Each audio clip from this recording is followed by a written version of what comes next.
Conscious Crew, it is your favorite breakdown commentator, CTV. Welcome to another riveting episode of the Consciouztv platform. You guys already know what we're here to talk about, girl. There's a lot going on. And before we get into it, I need you guys to go ahead and thumbs up the video until it is absolutely stuck. Make sure that you guys have all of your notification bells set to all. Shout out to all of the new subbies, and please share the stream out to whatever it is you have digital community, whether that be your space, my space, Facebook, YouTube, your YouTube community wall, Snapchat, the dark side of Twitter, Tumblr, or your personal OF. I don't really give a damn where you lay the link. Just let them whores know the real out live and in color. And with no further ado, let's push on through. I know a place where you can recharge your soul. Baby, that's Consciouztv. And in the midst of brokenness, he gon' see your asshole. Baby, that's Consciouztv. You gon' heal, you gon' laugh and catch a little shade. Ooh, girl. Y'all know he be slaying, y'all better stop playing. Come hear what he's saying. Ladies and gentlemen.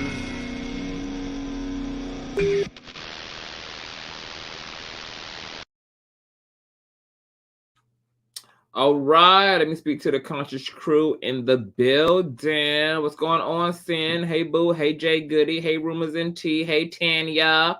What's going on, Sexy Nessa? Hey, Tanika. Thank you, Gabriella. Hey, Boo. Hey, Ken. Hey, Love. Yes, God. What's going on, DH? Wake on up, DH.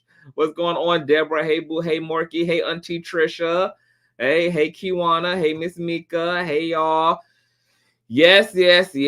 I guess we are at the final hour, you guys. I don't think anybody is shocked to have arrived here.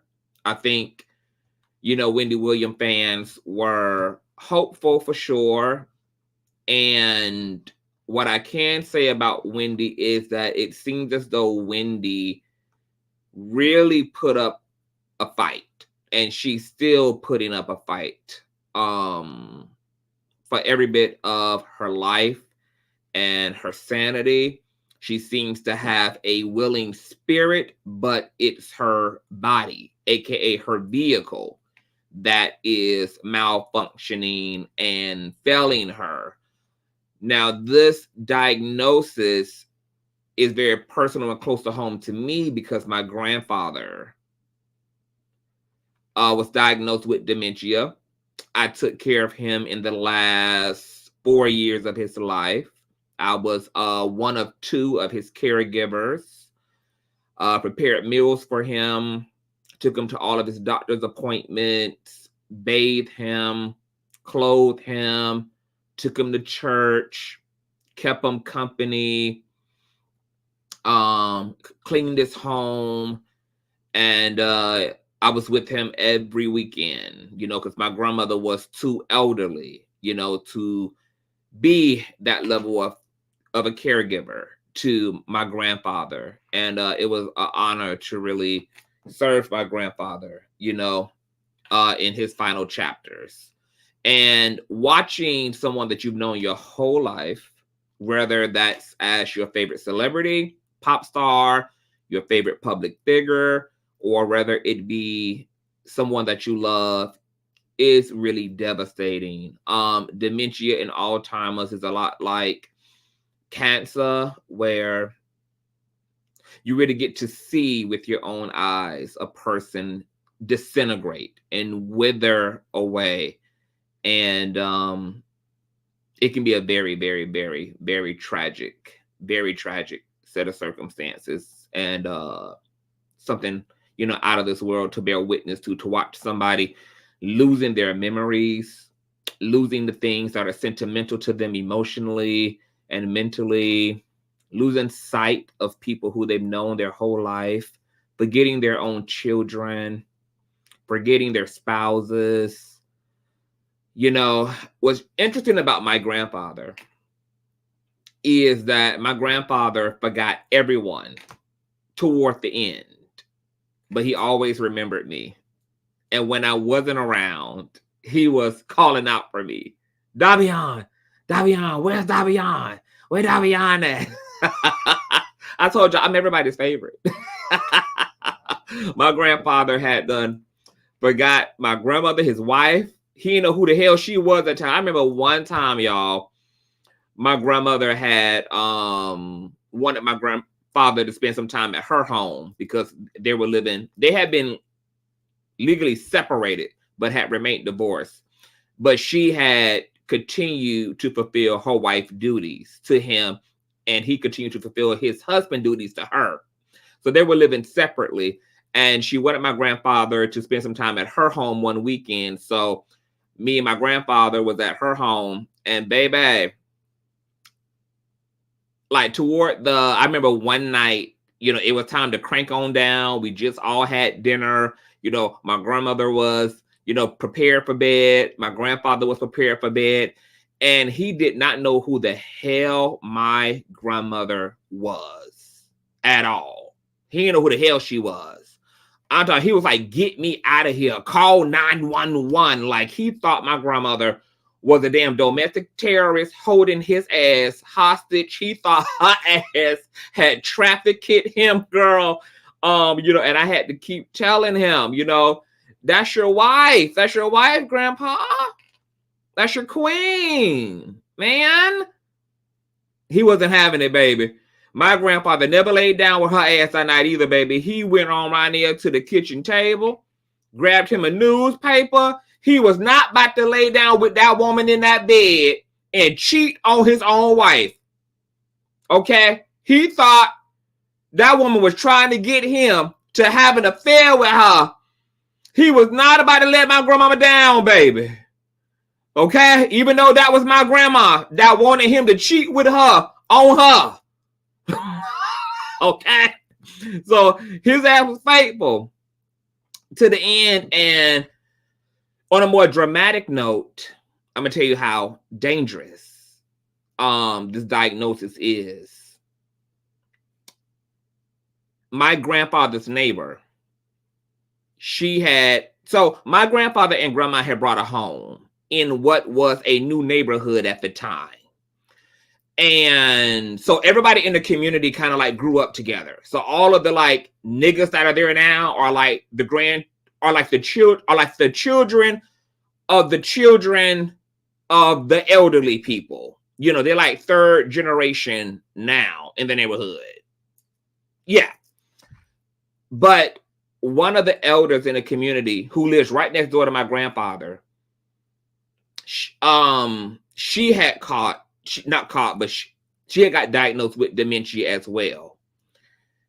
And a man named Mr. Cook, who I had known my whole life, we went to church with Mr. Cook. Mr. Cook was always in the neighborhood. He was a family friend. Well, about several years prior to my grandfather being diagnosed with dementia, there was an incident one night where Mrs. Cook had found Mr. Cook's pistol. And she could not recognize her husband. She thought he was an invader in her home. He tried to talk her down and remind her of who he was, and she blew his brains out and murdered her own husband under this diagnosis. Still to this day, she has no idea that she's the one who ended her husband's life. She's always asking for him, thinking of him. She has no idea she took her own husband's life. None. I'm going to tell you what's even wilder. My grandfather was our American gangster. Like, my grandfather was that nigga in his heyday, and Papa was a Rolling Stone too. Papa was abusive. Papa was arrogant, narcissistic, typical patriarchal elder man. And he carried his fair share of weaponry. When my grandmother decided that she didn't want to put him in an old folks home, she would rather him live out his days amongst his family. She had asked me, of course, the male empath of the family, and then she had asked my aunt, who is a daddy's girl. This is, her dad. This was, the aunt who was crazy about her daddy growing up. And we were the ones who were in a position to take care of him. So she had him Monday afternoon through Friday mornings, and I had him Friday mornings to Monday afternoon. So I would do weekends, she did through the week. Well, when we had to get the house prepared for my grandfather,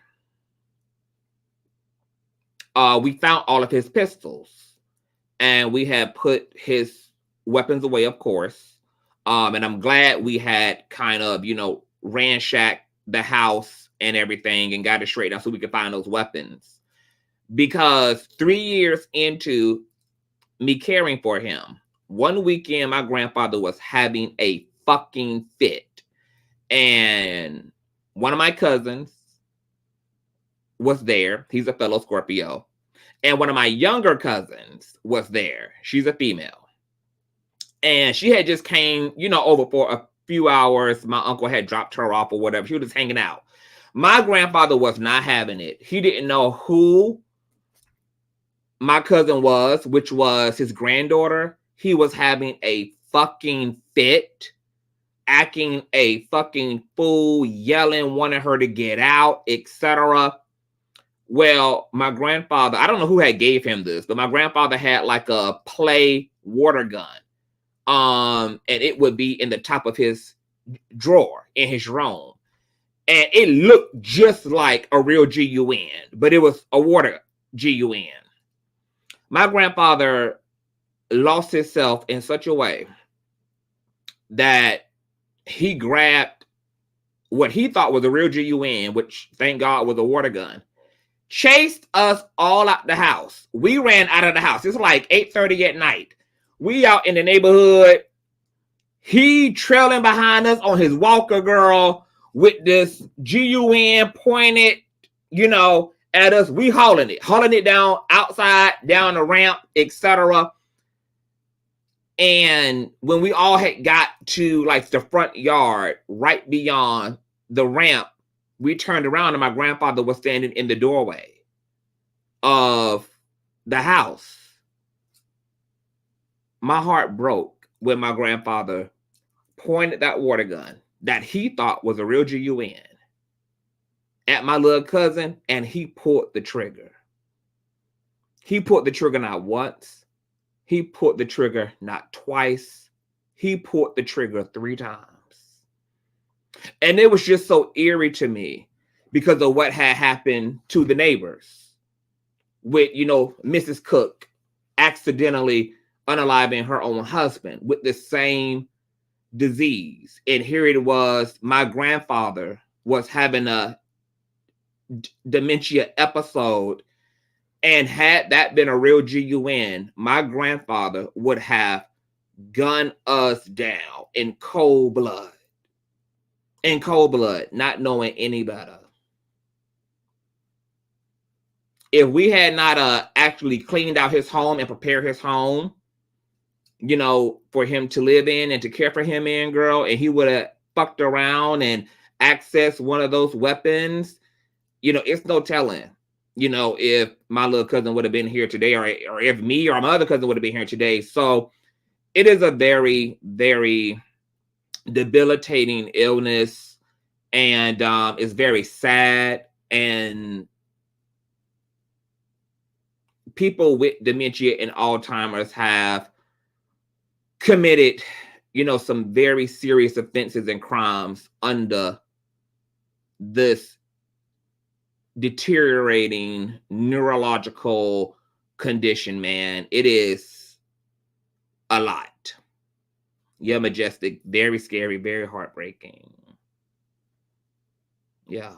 So, with that being said, man, I just wanted to kind of open up with a little anecdotal experience, girl, because, everybody's favorite tabloid media queen, girl, the woman who is said to have started it all, who gave birth to pop culture commentary, especially amongst the Black community, one of the biggest showrunners and headliners, and one of the most controversial TV host and radio host of all time, gave birth to the Charlemagne the Gods, inspired even a lot of white controversial radio jocks and personality types, and she's been mimicked but never duplicated ever since, girl. Miss Wendy Williams apparently has been diagnosed with progressive dementia and aphasia. Okay, I'm gonna pull up an article here, but I'm going to pull up an image, and I'm just gonna read from the article instead of having to flip through all that stuff, girl. All right, let's get the latest on Miss Wendy. If you're in the building, please thumbs up until it's absolutely stuck. Oh yeah, you definitely got to be patient. Who that is, Rashonda? Yes, you know, dementia is like caring for, you know, somebody who has you need patience for sure. I'll just say that. You definitely need patience, honey. It's not for the faint of heart. All right, let me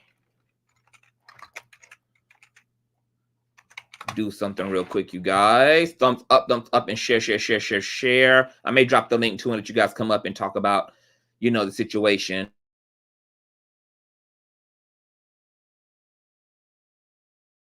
All right, dementia and aphasia, child. All right, so this is courtesy of, hold on, I feel like I got enough space, girl. Can y'all hear the chair squeaking and shit? Let me put down my buddy here. All right, according to NBCnews.com,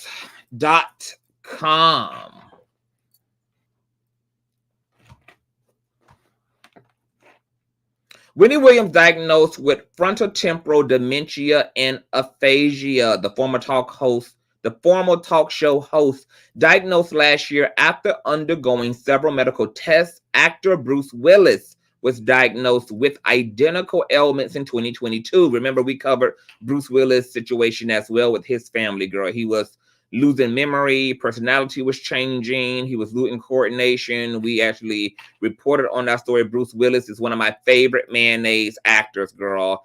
Die Hard, 1, 2, and 3.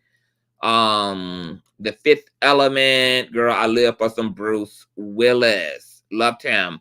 The article goes on to say the former talk show host Wendy Williams has been diagnosed with primary progressive aphasia and frontotemporal dementia, her team said in a statement on Thursday. She was diagnosed last year, undergoing several medical tests. Her team said the conditions have presented significant hurdles in Wendy's life. Quote, Wendy would not have received confirmation of these diagnoses were it not for the diligence of her current care team. Shout out to current care team, who she chose, and the extraordinary work of these specialists at Will Cornell Medicine. Receiving a diagnosis has enabled Wendy to receive the medical care she requires, Williams' team said in a news release. Primary progressive aphasia is a nervous system syndrome that affects a person's ability to communicate, according to the Mayo Clinic. Literally, the Mayo Clinic. People who have it often have trouble expressing their thoughts and can lose their ability to speak and write. Symptoms typically begin before the age of 65. Frontotemporal dementia, or FTD, refers to a group of diseases that primarily affects the frontal and temporal lobes of the brain, the Mayo Clinic said. It is usually associated with behavioral and personality changes and difficulty with language. Actor Bruce Willis was diagnosed with aphasia in 2022, which progressed to frontotemporal dementia. Williams, 59, has previously opened up about her battles with lymphedema and Graves' disease. In 2017, she fainted in the middle of a Halloween episode of the Wendy Williams Show, but recovered and finished the episode. A year later, she announced that she was taking a 3-week break following her Graves' disease diagnosis. In 2022, amid ongoing health battles, it was announced that the show was ending. Her team said the decision to share her latest health issues was difficult and made after careful consideration. They said she is still able to do many things for herself and is receiving treatment. Quote, most importantly, she maintains her trademark sense of humor and is receiving the care she requires to make sure that she is protected and that her needs are addressed, the release stated. Quote, she is appreciative of the many kind thoughts and good wishes being sent her way. The news comes days ahead of the Lifetime premiere of Where is Wendy Williams, a 2-part documentary about her physical and mental health. It airs February 24th and February 25th on Lifetime. My God, today, you guys. Aphasia and dementia. Now, the Breakfast Club also had reported earlier today on Wendy Williams' circumstances. So we're going to listen to a soundbite courtesy of the Breakfast Club. Shout out to the Breakfast Club, of course, covered by Fair Use. Let me go ahead and switch over my microphone so you guys can hear this straight up off the dome.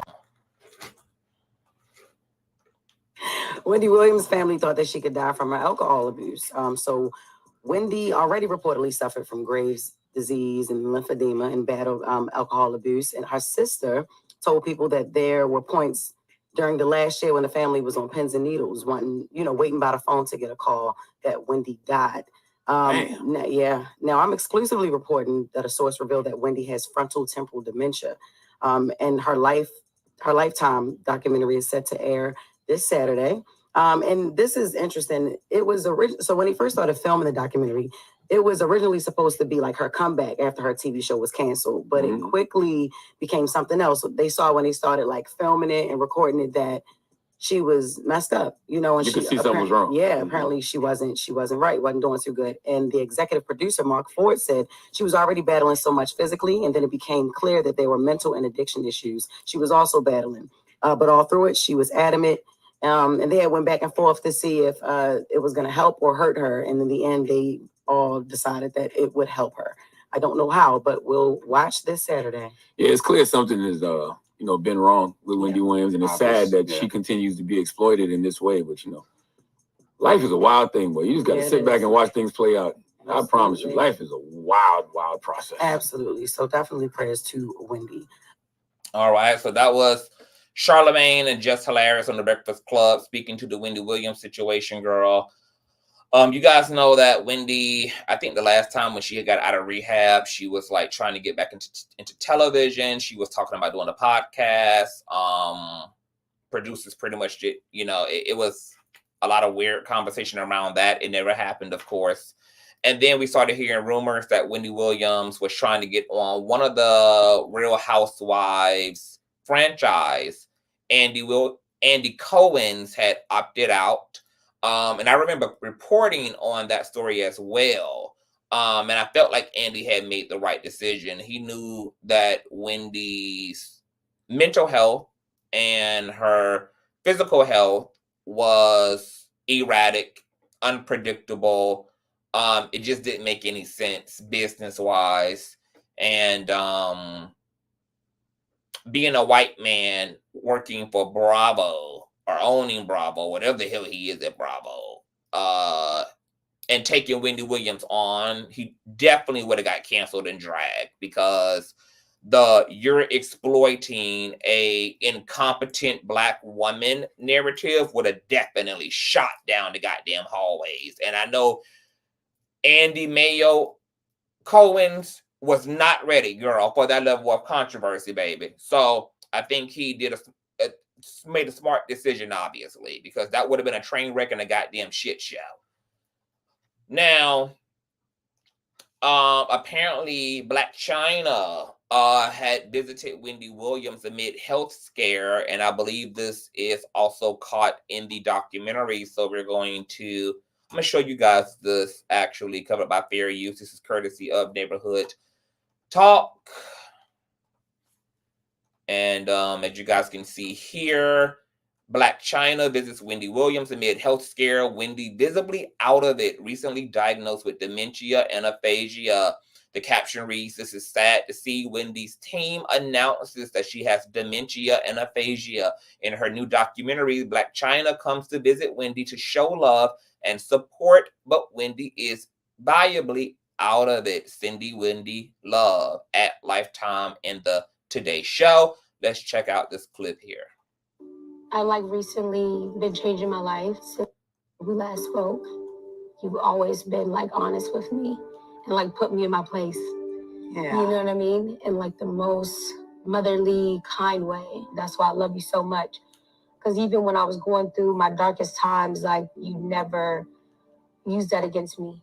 You know what I mean? And that's how you know that the love is genuine and it's always gonna be there. And I'm always being for you, straight up. You can call my phone whenever. I'm so serious. And I think I'm gonna be back and forth from New York, so I'm gonna be coming to see you more. My real name is Wendy Hunter. Hunter. Wow. Yep. Mm-hmm. And I'm divorced. Yes. He's got no money. Yeah. I recently been. Yeah. Yeah.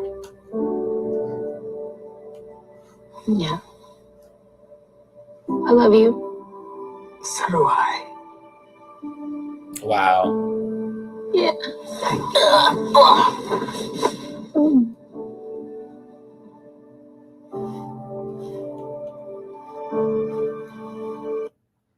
Yeah.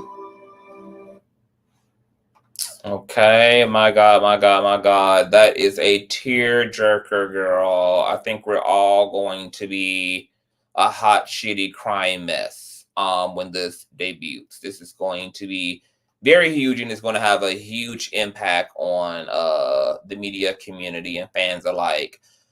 So there's an excerpt from an article here that says, as rumors about Wendy Williams' health continues to swirl, her care team revealed that she's been diagnosed with primary progressive aphasia and frontotemporal dementia. A press release from February 22nd of 2024 confirmed that, quote, after undergoing a battery of medical tests, Williams was diagnosed with both conditions last year. Aphasia is a disorder that impacts communication, indulging in speech, writing, and the ability to understand language.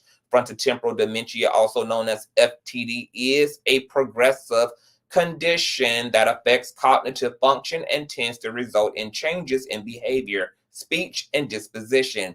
Both conditions, her team said, have presented significant hurdles in the star's life, acknowledging the ongoing speculation about Wendy's health. Over the past few years, questions have been raised at times about Wendy's ability to process information, and many have speculated about Wendy's condition, particularly when she began to lose words, act erratically at times, and have difficulty understanding financial transactions, the release stated. It added that the decision to share this news was difficult, but in doing so, Williams and her team are hoping to raise awareness about aphasia and FTD. Quote, unfortunately, many individuals diagnosed with aphasia and frontotemporal dementia face stigma and misunderstanding, particularly when they begin to exhibit behavior changes but have not received diagnosis, the statement said. And as I'm reading this, that TMZ interview comes to mind. Hey, Hood Hacks. Hey, Boo. Hey, Sabian. Hey, y'all. Hey, Makeup Lover. Hey, it's Nene. That wild interview she did with TMZ, and she was putting her foot up to the screen, and I just could not believe that her management or her team just allowed her to come on to such a well-known publication and present herself the way that she did. I mean, she looked visibly disheveled. Her wig was fried, dyed, and almost tilted to the damn side. It was just really humiliating. And I didn't know whether this was a setup or they was fucking serious. I was like, are you serious? But apparently they were. What's going on, Shep? Hey, Boo. It was a mess. This is what I want to say. Yeah. Her and Black China have come a long way as well. I remember on Black China's, oh shit, y'all didn't even tell me to switch over my microphone. I remember Black China on her reality show on Zeus. There's an episode where she's gearing up for the Wendy Williams show, and her glam team are in New York, and she's a hot, anxiety-ridden mess. She's cussing everybody out. She's losing her mind. She is like death scared of this interview.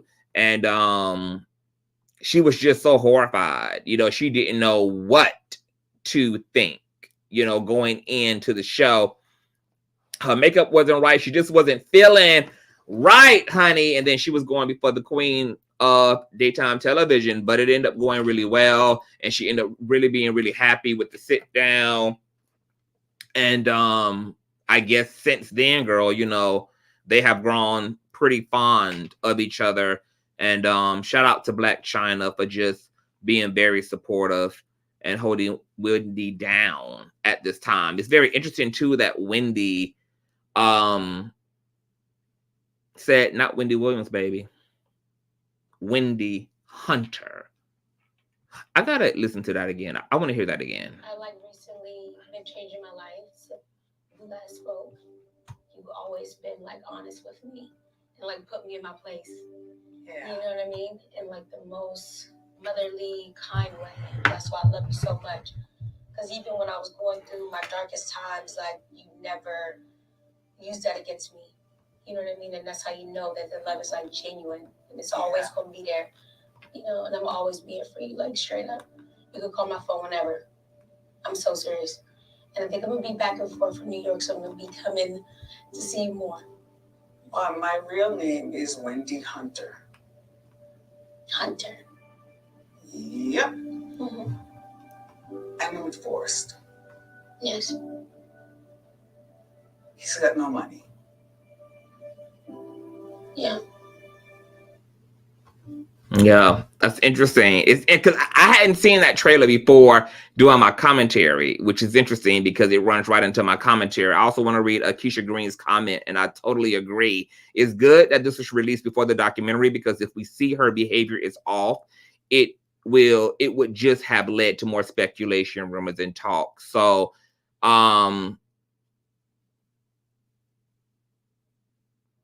there's also, it's interesting because I feel like her team allowed, yes, Pamela Lee, that's what I was about to say, that this is her way of telling us what she's going through while she's still able to. So it's funny that, or it's interesting that Wendy speaks about Kevin. Even in a moment like this, you would think out of all the things on her mind, it will hardly be her trifling, infidel, simp ass, no good, broke ass, fupa having ass ex-husband.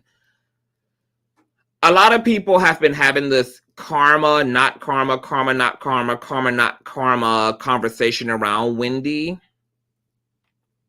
I think everybody generally believes in what you reap, you sow, that you have to get some of your shit back. I'm not going to have the this is karma conversation, but what I will say is that I feel like Wendy's relational issues played a major role in the collapse of her mental health and her physical health. I think that Wendy experienced a lot of trauma around her husband's infidelity, the side baby, the public humiliation. I don't think Wendy ever thought that her own shit would be put on Front Street the way that it was. Wendy Williams in a lot of ways reminds me of Unhinged with Budweiser K, where I see a similar lifestyle choice where you kind of put all of your eggs in one basket, which means that you put all of your eggs in, you know, a very few select. And in this case, it was her spouse. And when her spouse went left, because she had so much equity jam-packed into Kevin, she had so much of her salvation packed into Kev.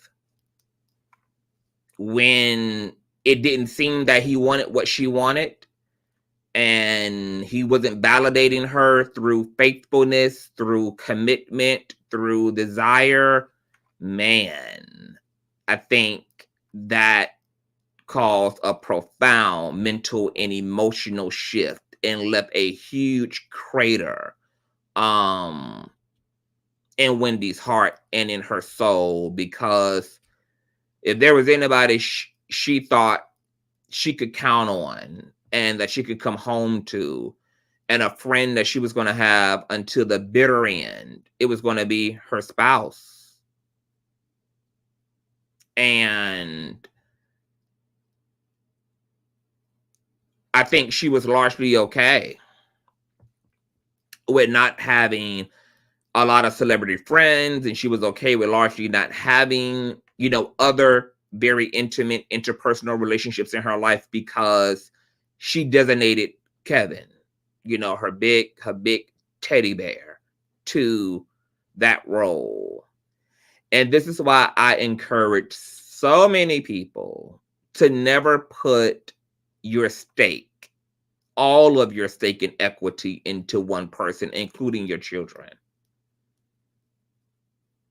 People who lose the people who they've put their all into are the people who lose themselves in the aftermath of losing those people.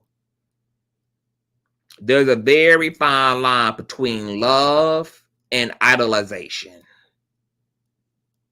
And you want to be very clear about the line of demarcation between love and idolizing, love and making an idol of someone. It is important for you to have your own life, have your own identity. It is important for you to have other meaningful relationships. It is important for you to cultivate other meaningful relationships. And because I too know how guttural and demonic and unethical and immoral and downright gritty this industry is, the industry of media, I understand why Wendy did it. Because you have very few friends in Hollywood. You have very, very, very few friends in this business. The ones that you make, you better hold on to them, because they come far, few, and in between. It is almost impossible to cultivate meaningful relationships in a space like this, because it's competitive, it's athletic, it's cloudy, the politicking, the gatekeeping,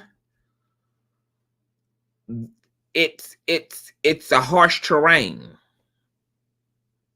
It's a harsh terrain. So I understand why she kept Kevin close. I understand why she relied on him. I understand why she clung so tight. You know, because that relationship reminded her of what was real. But it's just unfortunate that Kevin was not going to go the long way with Wendy after she had done made them filthy rich and incredibly successful.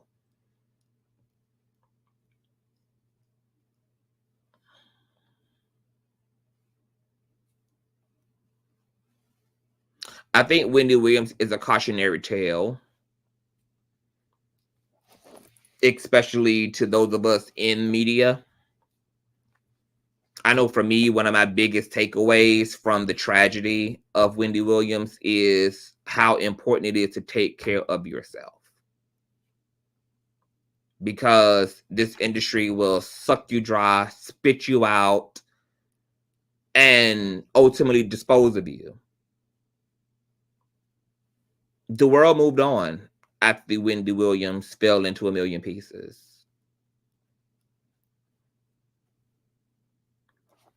Taking on the stress of an occupation like this is profound. And a lot of people really underestimate what it takes to be subjected to scrutiny and public opinion and conspiracy and judgment, and what it's like to also have a thriving business, and the demands on your body and the demands on your time and your energy and your spirit. And that's not even including your life.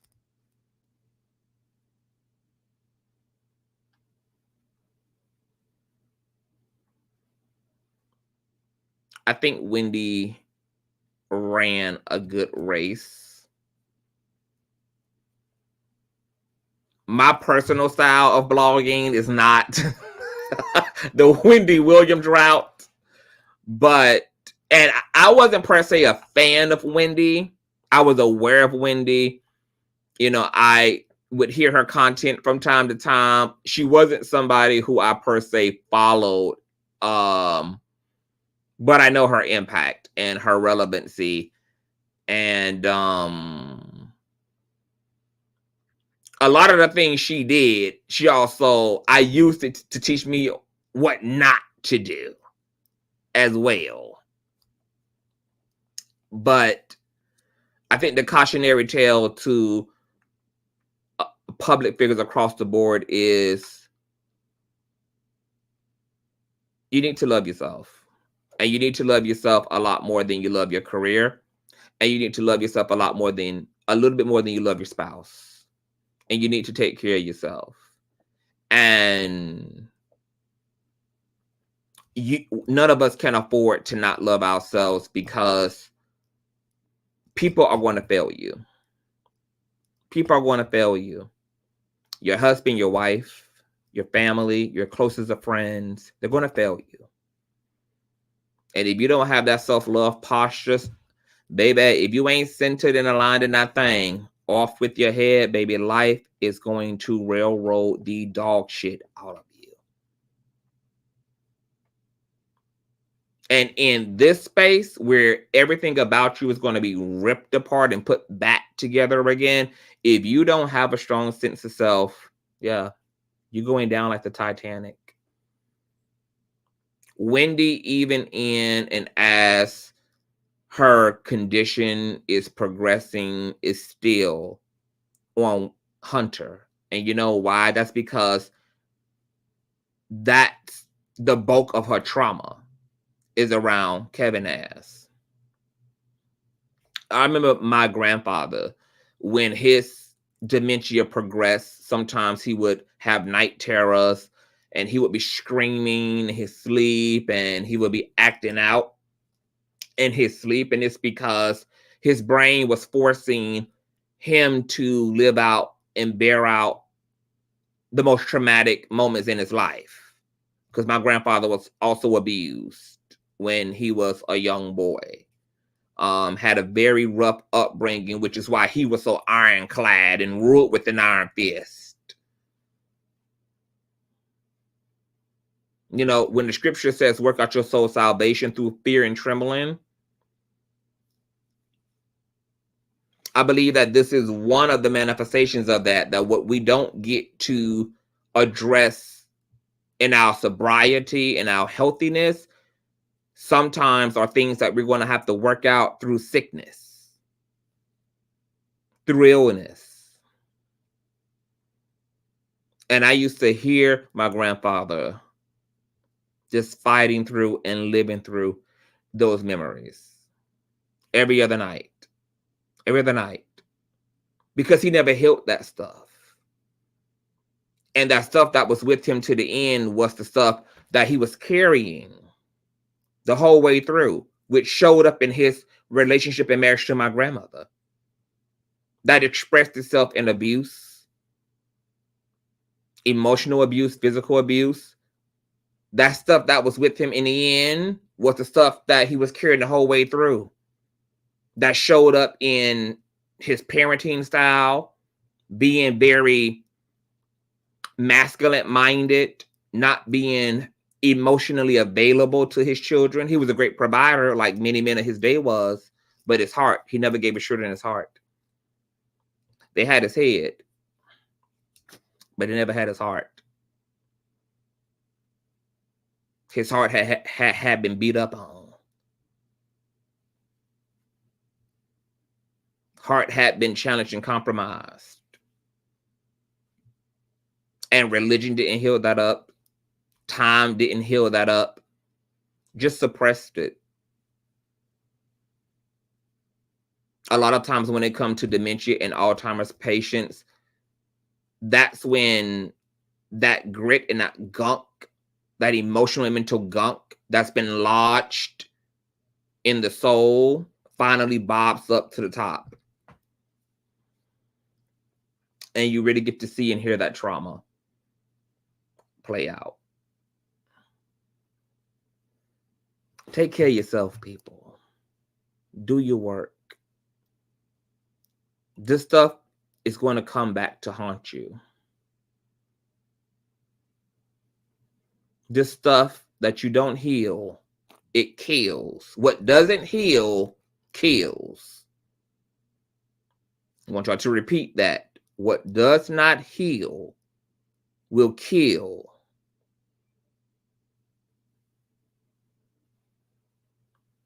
Forgiveness, significant.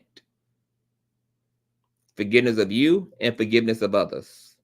Compassion, love, necessary. Your body is a living biological organism. It's the machine of your soul. It requires maintenance just like any other technological device in your home. Your car requires tune-ups, oil changes, air in the tires, transmission fluid renewed.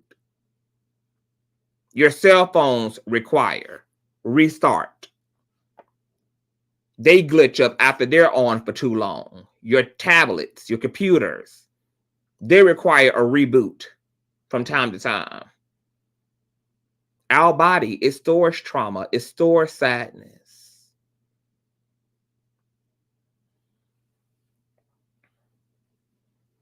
You don't heal that stuff, don't think it's not showing up. Because also, the damage you can't feel becomes the damage you do to other people. And then you be walking around clueless, like, what am I doing? What am I doing? What am I doing?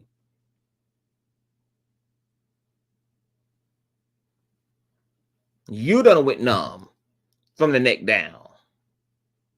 But that numbness becomes everybody else's pain around you. Everybody else's affliction around you.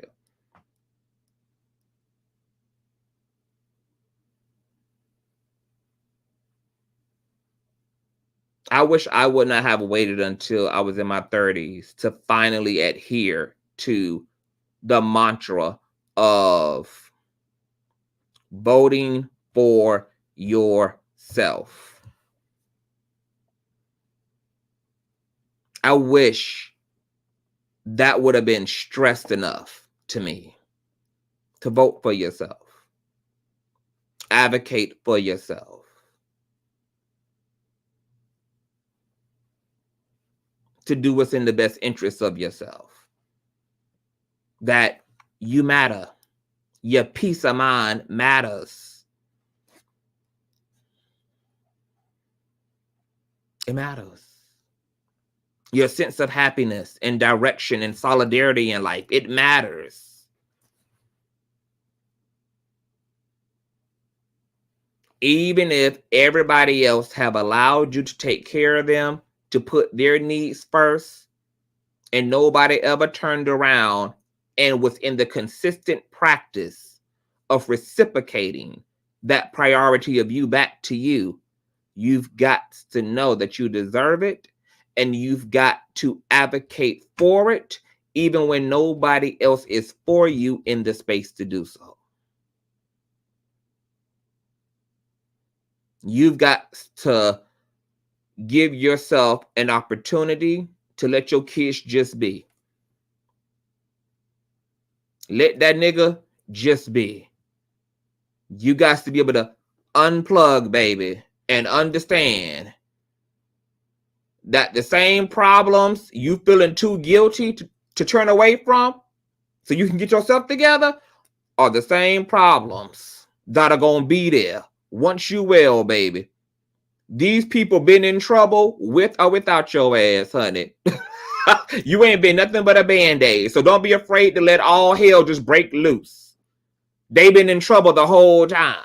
And if they wasn't in trouble the whole time, you wouldn't have had the maintenance and manage it every day, all day, every minute, and be so diligent. If the issues can't take, if the solution can't stabilize itself, baby, that means we ain't getting no work done. If there ain't no longevity in the solution, girl, if it requires me to hold up the damn table all day, every day, so that shit could go right up in this bitch, that means shit ain't going right up in this bitch. And I'm the one fooling my damn self. And I'm playing into convincing y'all that we ain't got no problems up in her when we do.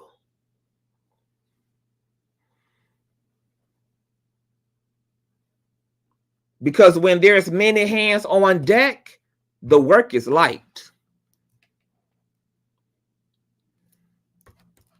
When there's many hands on deck, the work is light.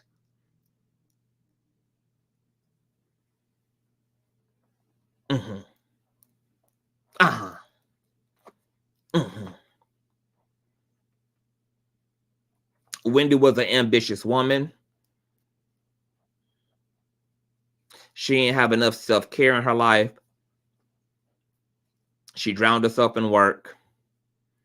And she made a man her savior. And Wendy Williams, unfortunately, learned the hard way what deep self-neglect and 100% reliability emotionally and spiritually on someone else can do.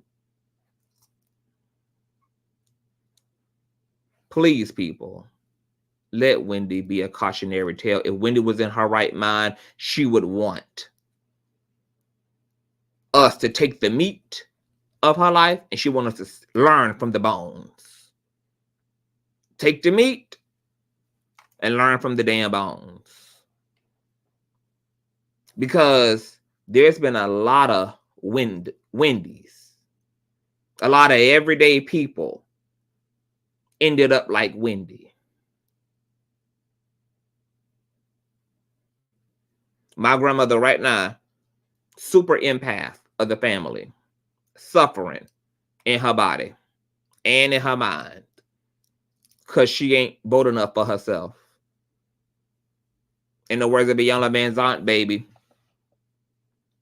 especially all y'all light workers, all of y'all givers, all of y'all sacrificial lambers, all of y'all doers, all of y'all fixer-uppers. You got to learn to give from the overflow, not from what's in the cup, baby. What's in the cup? What's in the cup? What's in the cup, girl, is for you. This is all you right here. 16 ounces, 24 ounces, this you. You don't give until this shit is overflowing. The overflow is for everybody else. What's in here is for you. What's outside the cup is for them. Them who've been called to you, them who've been ordained for you.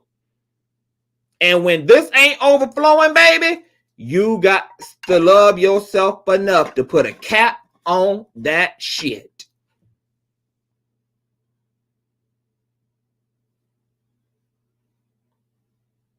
Because God only bring you to what God gonna bring you through. The only job you got in the journey is to make sure that your gas ratio to the fuselage is balanced. He gonna guide you. You just need to have your gas fuselage ratio situated. And if you always giving from inside the cup, baby,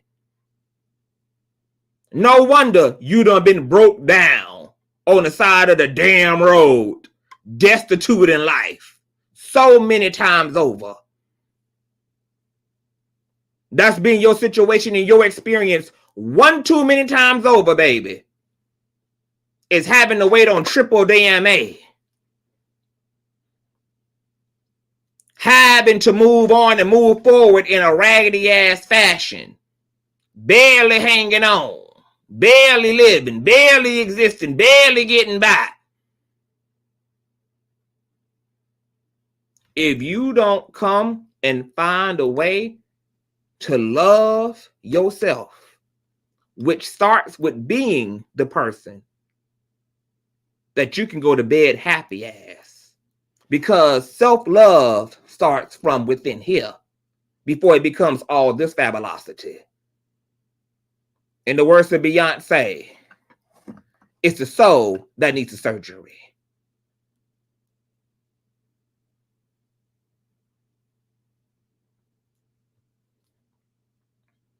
You won't preserve what you don't love. If you find yourself not feeling well, not being well in your being, you're not well. Not your health, but in your being, you're not well. In your feeling, you don't feel well. In your thinking ain't well. You got to do some self-inventory. You got to have some hard talks with yourself.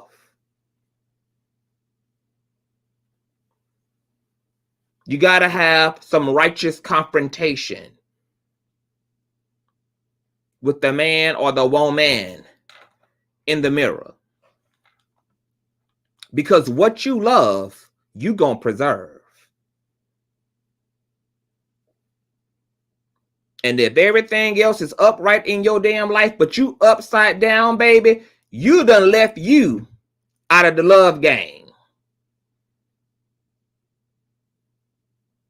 So if you didn't know, I'm here to tell you to stop toting the line and now get your ass in the line. You've been holding the damn door open for everybody else for too damn long, and now it's time for you to get your ass in line and to get what's yours too.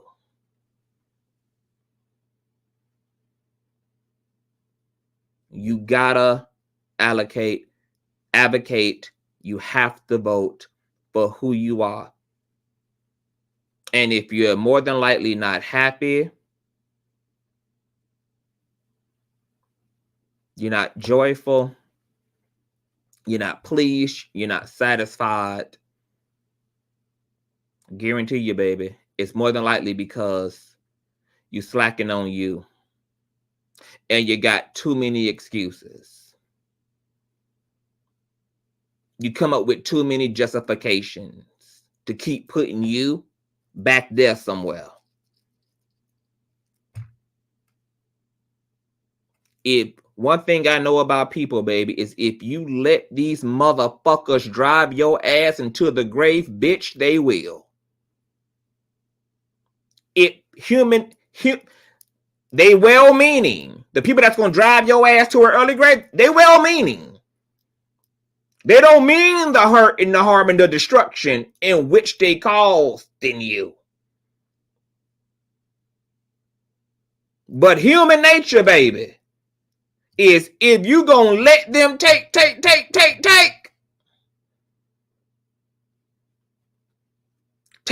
they will.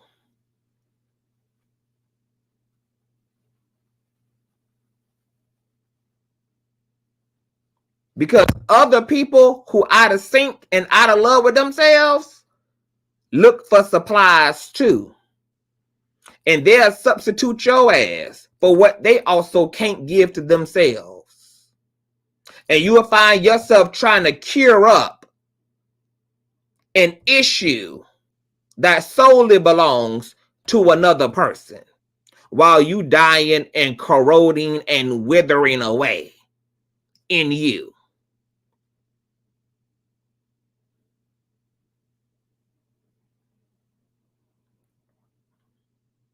Yes, it might be a beautiful thing that you are compassionate. You can give the last out of your wallet, the shirt off your damn back. You can make the tough decisions. But baby, if you're not also having that same compassion for you, what really are you doing? If you also don't get to benefit from the light, Caroline, what is this really about? Why would you ever think the light would want you to save everybody else and not yourself?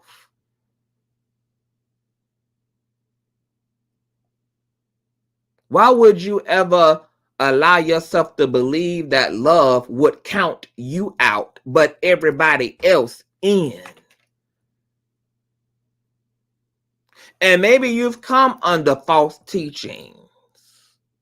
And maybe you've allowed people to be and have too much of a say-so.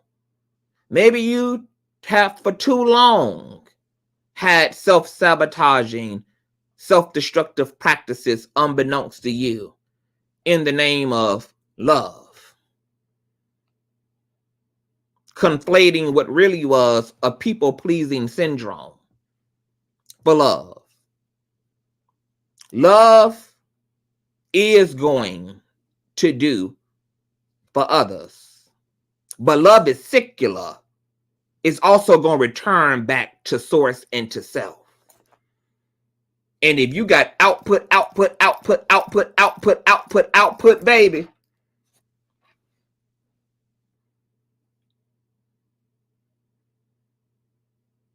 but it ain't no U-turning going around with that love, with that energy,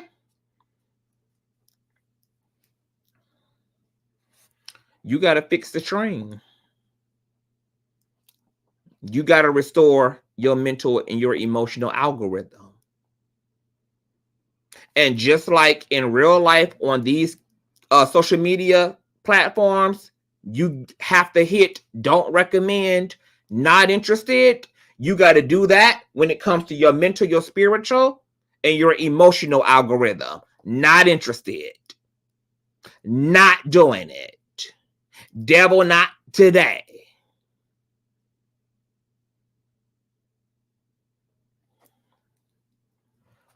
Joy as a human being is about a priority of well-being. You can't think of well-being as a hopeful thing or as a circumstantial thing. Well, I hope that after I done made them all happy and after I done slaved for them and after I done did for everybody, that hopeful people, baby, die empty and bitter and hopeless in the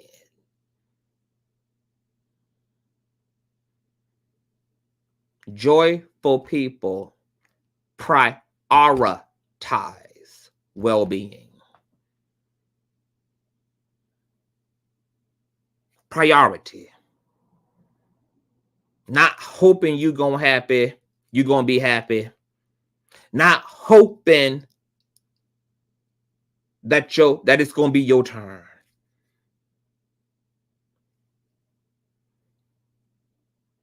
What you don't prioritize, it won't be. What you don't posture yourself for, what energy you don't allow yourself to experience, whether it's the energy from someone else trying to love you, or whether it's energy from yourself, turning that love GUN on your damn self. You won't be able to manifest. You won't be able to bring about. Our ability to co-create our realities, it comes from our emotional state. This is why I call it being on a life diet. I ain't never manifested at the levels in which I'm manifesting, especially over the past year. Into the new year, baby. And you know when my manifestations went the fuck up? I got raggedy ass motherfuckers out of my life, and I didn't give a damn how mad they was gonna be. Baby, I got rid of people who I knew were toxic enough to try to punish me for saying goodbye. But because I had prioritized my well-being, I was willing to pick up my cross, baby. I was willing to suffer temporarily if it meant in the long run inheriting the damn promised land. And I was not going to let the enemy use intimidation tactics and guilt tactics to stop my ass from reaching from what I know only I could give to me. Because once again, if you let this system in this world take from you, baby, it will take. And it will take endlessly. It will feed and feed and feed and feed. You know how your pet dog and your cat, they always ready to munch on some shit?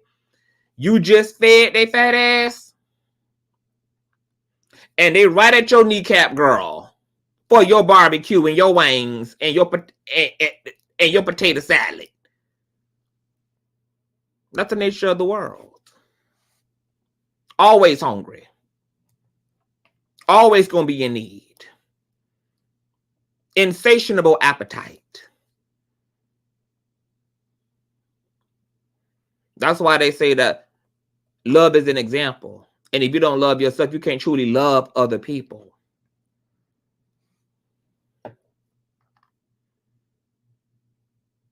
When you don't love yourself, what you really are allowing yourself to be to other people is a food supply. Not a change.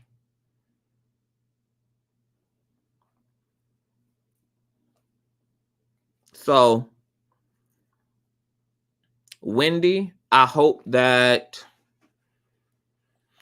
her family, I hope that, I hope she has a slow walk down the hallway. I know they're calling it progressive,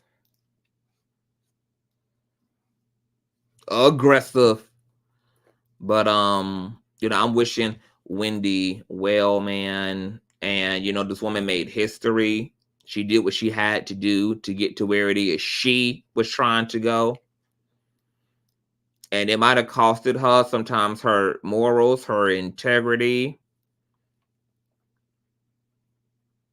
But everybody got to choose their hell. Everybody got to choose their heaven. And Wendy Williams, she chose hers. And I just hope that if Wendy ain't got peace about where all roads led to present day, that she forgives herself. And if Wendy is at peace and she's happy with her contribution, with the way she skipped on down the yellow brick road, and she understands and stands by everything that she gave and everything she did for her culture, for her community, for her family, for her loved ones, then Wendy is okay. Despite what she's going through medically. Because your body is one thing. Your soul is another. She may be all right in here. It's just all this that's going to fail her. Kind of like your car been totaled, but you are all right. You at home trying to figure out how the fuck you gonna get another vehicle.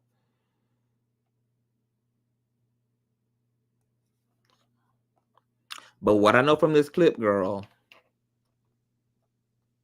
is for her to have her friend there, and out of all the things she could think about, she got Kevin on her mind. Kevin was a big contributing factor to the collapse of her mental health.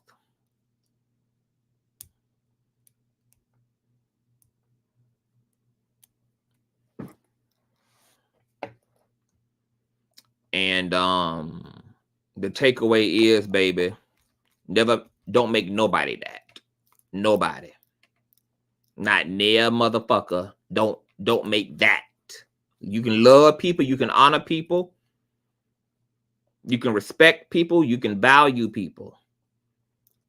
But don't make them that. Don't make them your Kevin Hunter. So we wishing Wendy the best, man. I'm sure that as things continue to happen, you know, things will be reported on. You know, a lot of people have been wondering that too. You know, if Kevin baby mama feels guilty. Probably not. You know why? Because ain't no telling what type of buffoonery and delusions that Kevin done told her ass to make her feel all right in the position that she carried. Y'all know how men is, girl. They'll sell your ass a motherfucking dream and a whistle. Tell you everything that you want to hear. Ain't no telling what he told her. But she should. If she had a conscience, she knew he was a married man. And if she never had a conversation with his wife to get the understanding, to make sure that it was a shared and mutual understanding amongst Wendy and Kevin, then deep down in her heart, I'm sure there's some guilt. But then again, man, these people are so callous and shallow these days. Yeah, she did. I think she had cancer. That's why she went vegan. I think she has a vegan restaurant now, and she cured up, I believe, her cancer through a plant-based diet, which is what inspired, you know, what she's doing now. But yeah, sickness showed up in her body too. Very well could have been a product of guilt, shame, low moral compass, because low moral compass creates a very low vibration, and in very low vibrations exist disease and pestilence.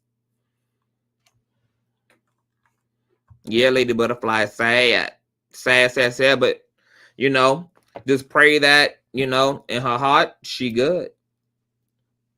And as I said, I'm sure that she'll be continuing to, you know, this documentary is going to be interesting. And I know as her health situation continues to devolve, that, you know, we'll be getting updates on what's going on with Miss Wendy Williams, man. You know, the interesting thing about growing up with these folk is that you live to see them come to their end. You know, there's going to come a day when Beyonce is not here. Wendy's not here. Those of y'all who like Oxtail Winfrey, when she ain't here, you know, it's going to change history, man. So we wishing her the best. I just wanted to come through and, you know, have that conversation, talk about Wendy, give her roses. Not my personal style of doing things, but, you know, Wendy added to the pot, you know, a living legend. And maybe MTV, BET, maybe some of these networks throw her, you know, a shindig and a celebration and commemorate her while she's, you know, still here and while she still got it. The reports do say she still has a good share of independence. So it's good to know that she's still, you know, she's still lifting that big ass foot up to her damn face, waiting for Kevin ass to come and throw that damn wolf pussy around, honey. Okay, still staying flexible, child. Wendy still doing her damn splits, bitch. Okay?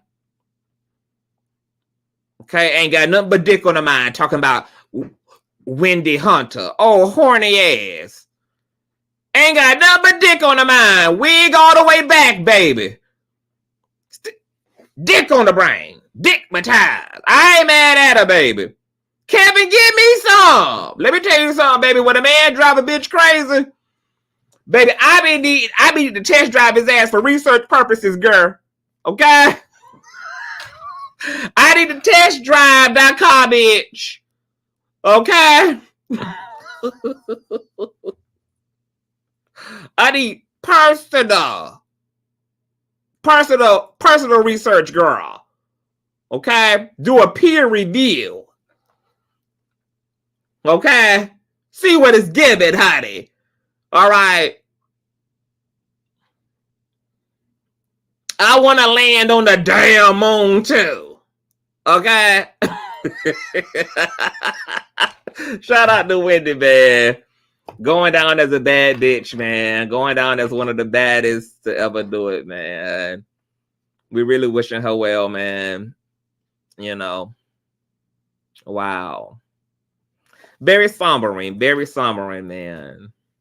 With an unfair use. Right, Yeti, right. I'm gonna get out of here, man. We might be returning back later. You know, there's a lot going on in pop culture. There's a lot going on in these streets, man. Thumbs up, share, subscribe, tell a friend of a friend, and you know, leave your comments below, man. You know, tell me what you thought about Wendy, what she meant to you. What are your favorite Wendy Williams moments, man? My favorite Wendy moment was that bitchy fucking cat fight between Wendy and Omarosa ass, baby. That was legendary. Babe, I mean, you talk about Wendy met her damn equal in Omarosa ass, and watching a immovable object go up against an unstoppable damn force, baby.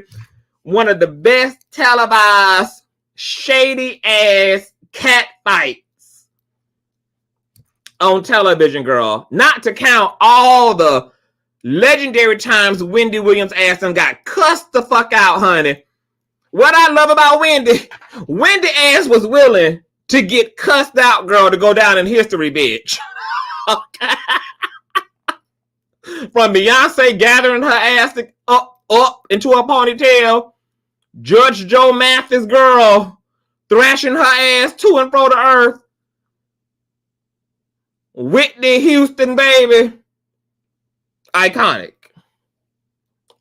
cuss outs, girl. Okay, shit that deserves to go down in the Rock Hall of Fame, girl. Things that deserve to go down in the museum, child. Legendary. I'm probably going to look at some of those moments when I get off here, actually. Anywho, we're working. Thumbs up, share. I love you guys. Leave your comments below. You guys know the PayPal and the Cash App is in the scroll. Show the king some love, and I'll see you guys later.